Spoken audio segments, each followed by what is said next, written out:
Tout d'abord, nous vous remercions, Monsieur Najdovski, d'avoir par avance satisfait la première demande de ce vœu par la présentation faite lors de la réunion de la 8e commission avec les services.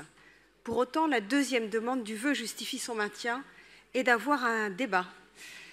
La présentation des chiffres du bilan du plan arbre et de façon plus générale votre communication sur ce sujet prête en effet à confusion.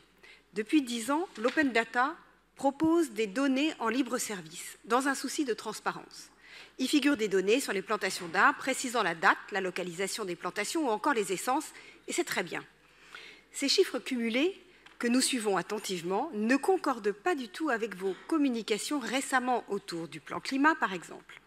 Le différentiel est majeur, puisque l'Open Data recense 2306 plantations d'arbres entre novembre 2022 et octobre 2023, là où vous en annoncez régulièrement 10 fois plus.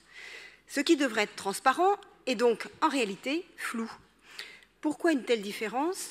Que comptez-vous comme plantation dans vos chiffres du bilan du plan arbre? Et plus simplement, que plantez-vous donc à Paris? Les Parisiens sont en droit d'attendre des réponses claires, surtout quand on peut lire de la part de votre équipe dans la presse qu'un gland, c'est un arbre. Autre interrogation, l'important pour le quotidien des Parisiens, c'est bien la végétation qui sera présente à terme dans l'espace public et qui sera utile pour l'environnement.